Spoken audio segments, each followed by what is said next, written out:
going on in some blue cities, which is, she had been talking about it, and this week I mentioned it every day, but Ezra Klein and Derek Thompson, through Book Abundance, is coursing through the conversation in Democratic circles. So, AOC and Bernie, we'll call them radicals. They're Democratic socialists. They're talking about things like, it should be a basic human right to have good health care and to have a right to a good education and, a roof over your head and be able to make enough money to put food on the table. That's not where, listen, Democratic socialists is the left side of the party for sure, but they are bringing in crowds. He has more people showing up to his rallies now than even when he was running for president, and he had big crowds at that moment. The reason, though, that this isn't a Tea Party movement within our party, at least at this point, is that you're not seeing progressives winning their elections. They're not primarying moderates and winning it all. Moderates were hugely successful in the 2024 election on the congressional and Senate level, which is part of what Elisa Slotkin is talking about. She won Michigan as a moderate then when Donald Trump won as well. But Pritzker's getting on the road, and these town halls are huge. 800 for Pat Ryan, 1,300 for Jason Crow. That's what fighting is. It's showing up. Tea Party, Jesse. When I think of the Tea Party, I think about smaller government and less regulation and lower taxes that push the Republican Party back to those roots. I'm trying to figure out, do they want more government, larger government? Is that where a fringe Tea Party would push the Democrat Party? Well, we know what they want, and no one wants it. It was DEI, it was trans surgeries, it was cash bail. It's been rejected, and it's all based in cities. The Tea Party was a national movement. It was intergenerational, and they won massive midterms. And it wasn't just in the House. They put Tea Party people in the Senate, and Trump came out of the Tea Party. So I don't see a Tea Party yet. Motrin Dual Action with Thailand. Motrin targets things. Thailand out much. Motrin Dual Action with Thailand. Experience luxury redefined. Immerse yourself in unparalleled craftsmanship and innovative technology that define every Lexus vehicle. Stop by Sterling McCall Lexus Clear Lake online today, or come in and test drive one of our wide selection of vehicles. As Laser, we get pretty excited about Brandon. Look here. How do you love this? Share the tactic. No, it's just free. But it could be fun to watch. I'm afraid what it's going to look like if Democrats fight hard. They shot him. Yeah. They fined him $500 million. They tried to strip him off the ballot. They impeached him twice.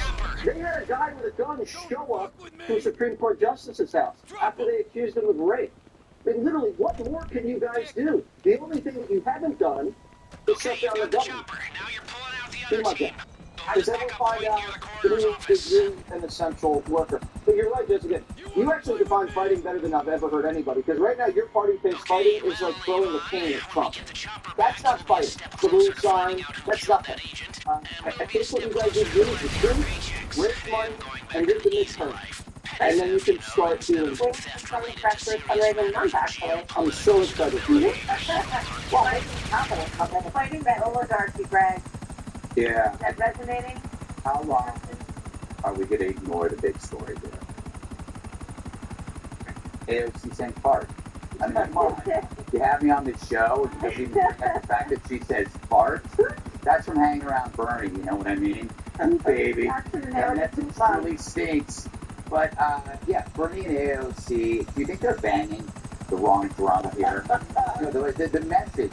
For example, I've never actually said the word oligarchy out loud until today. Oligarchy. What's next? Plutocracy? Shall we target plutocracies on behalf of the proletariat? I mean, that might make the purple man buns in the quad swoon, but it ain't gonna fly in the living room, kiddos. When they talk about fighting, they're saying they need a Trump. That's what they're saying. But I'm gonna define what an oligarchy is and where you can find one. It means government by the few. So the only way an oligarchy can exist is if it's non-transparent. But what's the most transparent government in history? The one that shows you where your money's being spent? The one that releases files on assassinations? The one that answers every single question you ask them? The one that tweets or posts every single action and tells you ahead of time what they're going to do? It's Trump. The administration is an oligarchy. It's the worst one ever.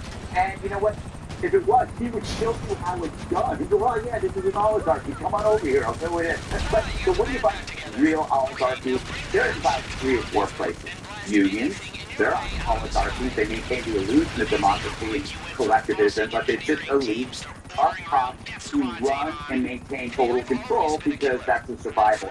The union is now like a political party. Biden's White House, complete non-transparency. You still don't know who ran the country. What's the trademark of oligarchy? Secrecy. The White House was covered up. It's the only president we ever had that was a cutout. You know, nameless few directing it. That's an oligarchy. Then you look at Hollywood. You look at the legacy media. They're all oligarchies. They're run by the few. And you know who's outside the oligarchy? The right. We're not in it. I think they are banging. It's correct. They're banging. They're definitely banging the wrong drum. Yeah. And they're partying. A partying couple is a happy couple. Oh, Yeah.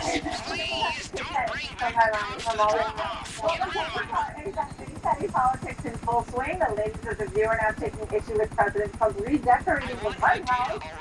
Oh, what? Okay. Freak Out Friday, the lovely ladies at The View are mad at 47's Oval makeover.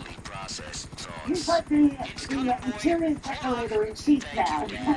I forget the nuclear button. I don't even trust him with the button that gets him a Diet Coke. He has plans to completely retool the Kennedy Center also. Have you heard that? Is there no safe place to go anymore in this guy? You can't even go to a gym. A gym, that's good. But if the Coke button sets her off, Joy's head's going to explode after the Pentagon named the new Boeing fighter jet F-47. You were saying in the green room that women usually are the ones that do the interior redecorating, and it wasn't really place. Oh God, you nailed it word for word. Yeah, so I didn't say women. I used a different word. Well, does need a makeover. That's why she's jealous. Unfortunately, funeral parlors, they're pretty expensive. But you know what? It's like you watch The View. It's like you're transported to the past, you know, like an old beauty parlor where they trade stories that they just read in People Magazine or National Enquirer. And they have two ladies putting tinfoil in their hair. And they go, I thought my friends would hate Trump, but I guess not. The View is for people who get their politics from The View. And again, like Anna Navarro is like, she can't understand why Trump people like Trump. She's the neighbor, again, that's looking over at the pool party next door and saying, why are they having so much fun? That doesn't look like fun. The heated pool, the young, energetic bodies, the margaritas, the hors d'oeuvres. Meanwhile, they're having the time of their lives. I think that, like, miserable people, they couldn't identify joy unless it was a panelist on The View. There's so many things for liberals to get mad at. To put a Coke button in there. I mean, you gotta choose your battles. I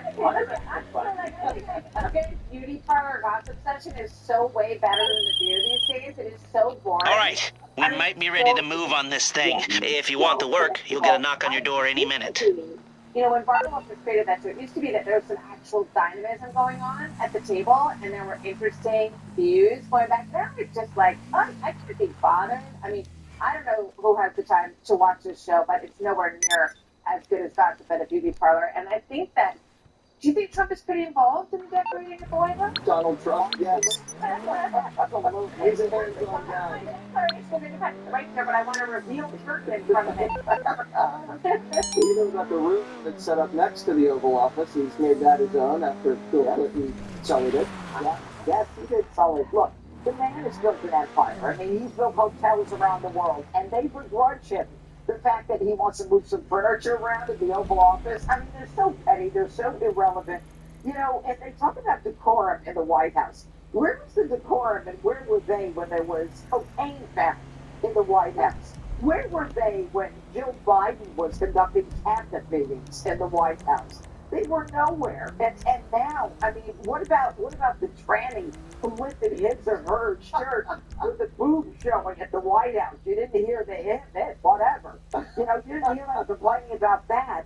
And the truth is, you know, your office should reflect who you are. My office reflects who I am. And it's none of your damn business. And the same with the president.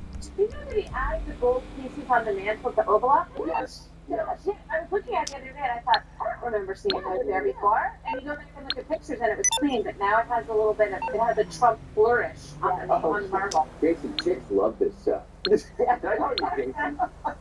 Why did you just call me Jason? I don't know. I had no idea. What's your name? Jesse. It's my Jesse. time you guys are doing what Jason, what's going on? What's up? This is ritualistic that the other side just criticizes the other side's state for. I don't know what is Nurse Jill done with our White House? My God. Jacob Schneider from Trump's rapid response team. Greg Price, Joe Biden's Christmas decorations look like what would happen if a group of circus clowns projectile vomited all over the White House, which I guess is a perfect metaphor to sum up the last 4 years. That's what the whole point is. They all agree with each other. No, I mean, that's the whole point. The point is, Boring. that is not the point. You're upset that they're criticizing your king. And I'm telling you, I'm king? your No. Oh, He's the president, Don. That's it? I'm done. Yeah, we're done. Yeah. Signing off. Signing off. Up next, taking out a loan to pay off your burrito. DoorDash now has a payment plan. Now, pay later. You can finally get your burrito with a loan. DoorDash announcing a partnership with Klarna. Hungry users will now have the option of 4 interest-free installments or delay payments until a, quote, more convenient time. Greg, you are probably the biggest user of DoorDash on the show.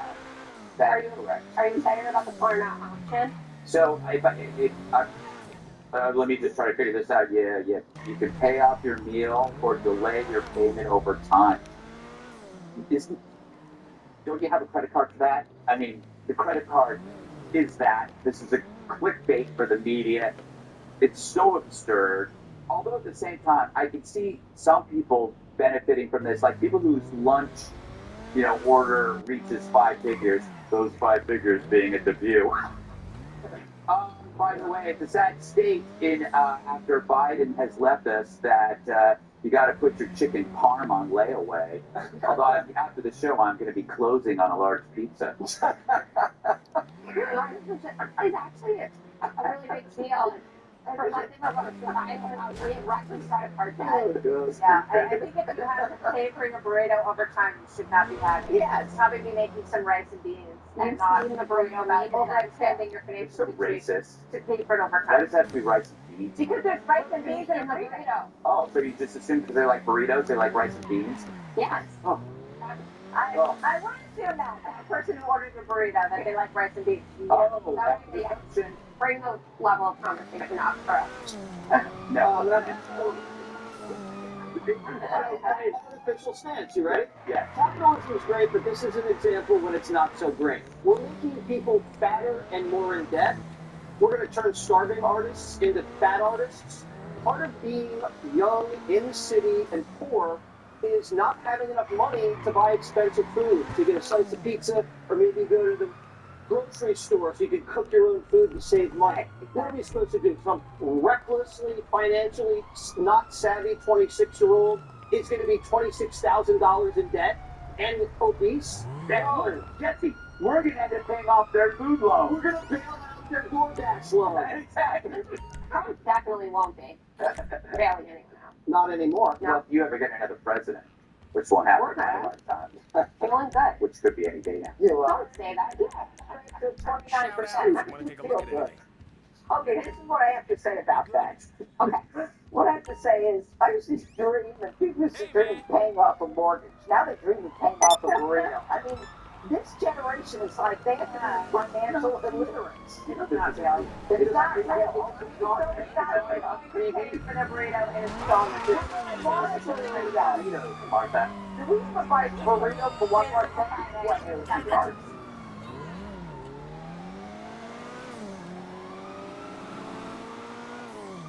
Amazon Shipping has the technology and transportation network to move your business forward. So on your channels, deliver with ours. Put the strength of Amazon behind your shipments. Get daily pickups, transparent rates, and fast claims. Deliver, snap, daily. That's us.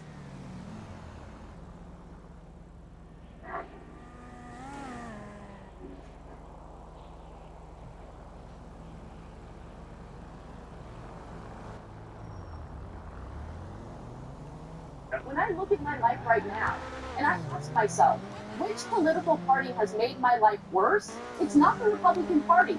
Locally speaking, the Democrats have complete control, and they have nearly destroyed my family's livelihood. Okay? We are living in trash and squalor everywhere. And unless the Democratic Party actually acknowledge these issues and solve these issues, rather than stealing our taxpayer money and funneling it to their nonprofit friends, they keep doing this, they're going to keep losing. And I'm going to keep speaking out against them. I don't care how much they hate Trump. I don't care how naughty the Republicans are being. Right now, the people having a negative impact on my life is the Democratic Party, and they need to change their ways. When we say we want to change the status quo, it doesn't mean we want to live in anarchy. It doesn't mean that we want to have $24 billion of our taxpayer money in California stolen by these nonprofits. It means that we want working people to be rewarded for their hard work. We want affordable housing. We want better working conditions, higher wages, better health care. These are things that Democrats used to purport to want to do. They don't do any of it anymore. And so I'm done with them until they change their ways. Yeah, then you understand it. All right, guys, so we got to talk about this fascinating segment on Bill Maher, because he's going to declare game over for the Democrat Party after reading a sobering reality check on the current state of the Democrat Party going into the next census. Okay, due to the fact that there is a mass exodus of people leaving blue states, going to red states, going to greener pastures, right? Better states, okay, where they pay lower taxes, less regulation, less woke ideology. People leaving the lunacy and going to a place of common sense. It looks as if that is going to significantly affect Democrats and their ability to gain control and power in the House. Okay, when it comes to the amount of seats that they have in the House of Representatives, that is dangerous. Okay, due to the fact that the blue states are losing a significant amount of their population to red states. Again, this is a sobering reality check that basically made Bill Maher wave the white flag on future prospects of the Democrat Party. What miracle did you want me to perform?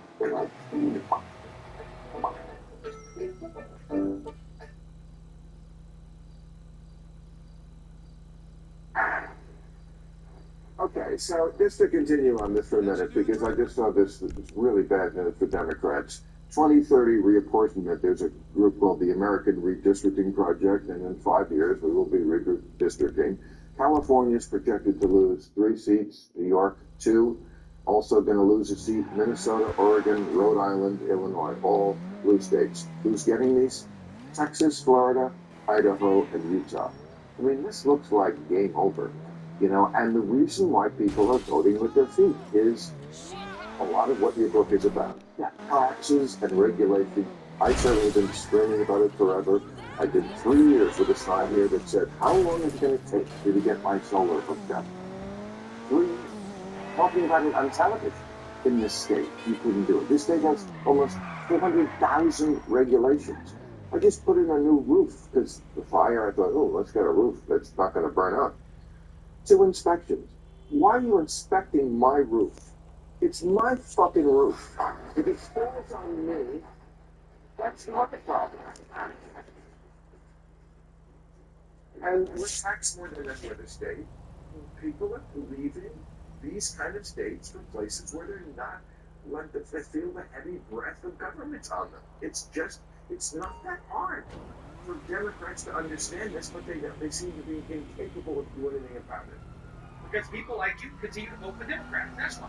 Right? This is why the Democrats remain a party of Looney Tunes, because even the people who are not Looney Tunes, like Bill Maher, okay, it's not completely a Looney Tune, they vote for Democrats, right? While also at the same time complaining about the Looney Tune behavior of the Democrats. And it's like, okay, well, if you know that your party is too far left, why do you continue to vote for these individuals? Why do you continue to support the nonsense, right? If you continue to support the nonsense, they don't have a reason to change, right? Bill Maher complains so much about how Democrats are too socially progressive, and also complains about how they overregulate and they tax too much. But yeah, this dude is still voting for it, right? Still shielding on behalf of the Democrats, right? It's amazing. But, you know, hey, this guy, at least he realizes that, because of just how bad Democrats are when it comes to government, there are major consequences when it comes to the electorate coming up in the next census because people are fleeing blue states, right? They're fleeing blue states and they're going to red states, solid red states like Texas and Florida. Okay, I mean, you have states in the South that are gaining, rapidly gaining population, while blue states, particularly in the Northeast, they're losing people. New York losing people, Rhode Island, okay, some of these other states as well too. Illinois, Minnesota, Oregon, Wisconsin, California. These are all blue states. People are fleeing, right? They're fleeing lunacy, okay? And they're coming to the South, right? They're coming to the South, and I want to play this clip here for Fox 50. It's a little bit over a year old, but it's still very relevant to the conversation that we're having, the topic of the video. But it really does a great job of going over why people are fleeing these blue states to red states, and again, what this means for the Democrat Party. The op-ed out, and it's titled, "The New State Dysphoria, Soak the Rich Policies Have Incited a Meltdown in Democrat-Run Areas." You got the number. So you tell us, how many people left Illinois, New York, and California in the last 10 years? I think you've got the absolute number, right? What is it? It's close to 5 million people. If you add New Jersey, which is the fourth big blue state, it's about 5 million people. This is one of the biggest mass migrations in American history. You know, if you look at, for example, the states that gained the most population over the last 10 years, we talk about obviously Florida, Texas, South Carolina, North Carolina, Georgia. Those states, the Southeast now, has a larger GDP, total combined economic output, than the Northeast. That's the first time that's ever happened in American history. So what's happening is not just a migration of people to these low-tax states, but also a migration of business activity, capital investment. Look, the South is where it's at right now, and what is the response by the blue states? We keep raising your tax rate. California just adopted a new tax increase. Their top rate, you know what it is today in California? 14.4%. You can move to Florida, Texas, and pay 0. This is a no-brainer.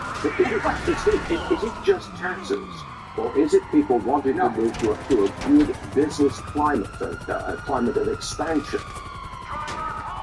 Yeah, good point, Stuart. So, yeah, it's the latter. It's not just taxes. For example, these states that are growing rapidly are right-to-work states. They basically say, look, they have unions, but you have, as a worker, the opportunity to join the union or not join the union. You can't be forced to. They have lighter regulation, better policies across the board, a pro-business atmosphere. And the point of my article today is the blue states don't get it, sir. They keep raising their tax rate. My home state of Illinois. You look at what's happening in Maryland and a bunch of other blue states. They continue to kind of soak the rich, and all that does is lead more people to leave. They're taking their jobs with them. I wish these blue states would get their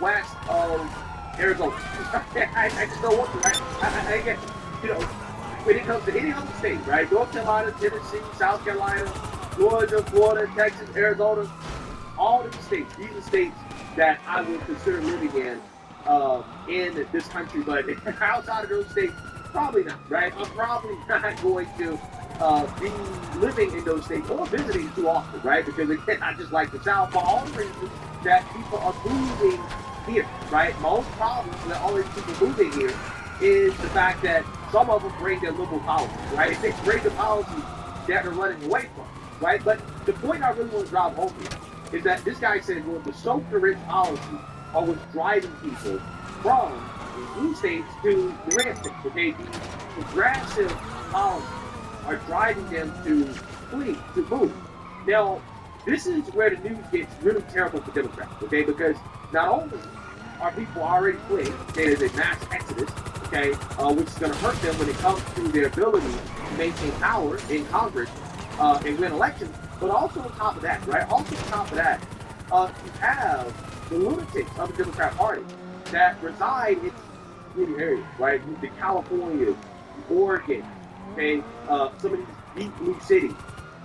They're ones that are in control of the Democrat Party at a national level. It looks like that the result of the Democrat political civil war will be the progressive takeover of the Democrat Party, aka socialist/communist takeover of the Democrat Party, right? Aka the most unpopular wing of the Democrat Party right now, especially when we're talking about local politics. Okay, when you talk about why is it that people are fleeing these deep blue cities, again, it's because these deep blue cities are being run by woke progressives, right? They're being run by the AOC, the Kamala Harris, the Bernie Sanders of the Democrat Party, right? Just at the local level, okay? And that's one of the most popular Democrats at the national level. The AOC, the Bernie, the Kamala, right? The lunatics are the most popular Democrats in the party. So it seems as if the people that are about to take over the Democrat Party, about to take a coup on Democrat leadership, those are the same Democrats that people are running away from. Their policies are what people are running away from. Okay? That's all people understand about this. It might actually be game over for Democrats. Right? I mean, seriously.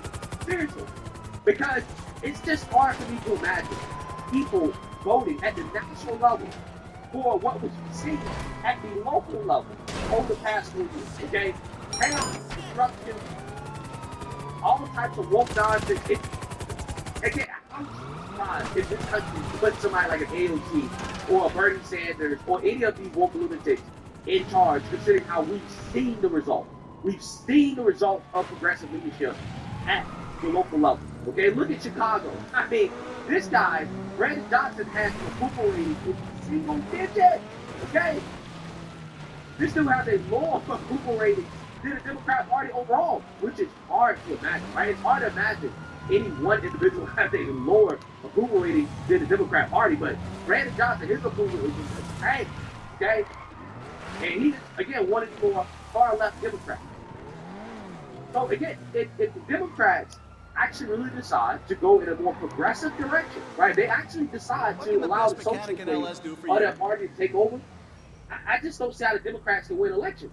I just don't see it, right? And I think this is part of the reason why they didn't open borders. Right? I mean, Elon Musk, he talks about this a lot. Republicans talk about this a lot, and liberals and Democrats laugh at Elon and say, "Oh, you're a conspiracy theories," and blah blah blah blah. But it's like, what he's saying is true, right? Like, that is the only hope for the Democrat Party at this point, right?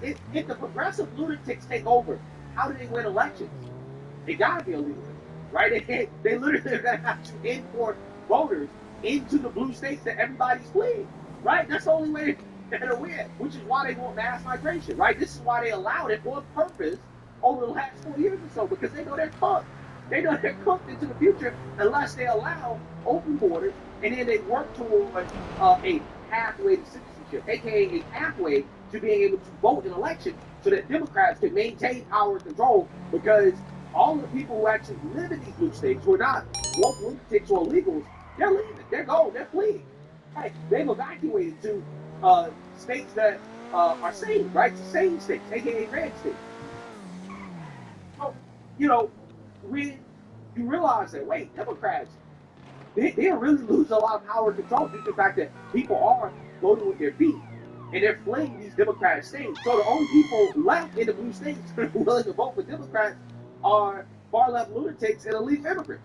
And the only reason that the illegals want to vote for Democrats is because Democrats are feeding them, taking care of them, give them taxpayer dollars, okay, helping them get citizenship so that they can vote for Democrats. But who knows? After they get citizenship and they're able to vote, when the illegals live here long enough to understand how bad it is to live up Democrat policies, eventually they're going to vote Republican too. So I'm just saying that, hey, if Democrats don't turn it around soon, it could really actually be game over. I'm so sick of it, right? Just looking at the future, and the fact is, people are voting with their feet, okay? And then blue states, they're going to these red states, and it's because of these progressive policies. Democrats look like they're going to go in a more progressive direction. They're going to double down on the woke concept, and if that's what they choose to do, again, I just don't see how they can take advantage of power and control at the federal level. And you know, it's going to be hard for them to compete. It really can. So we'll see. But let me just say, make sure you like, comment, and subscribe. We'll support and share a Black Conservative Perspective. Peace.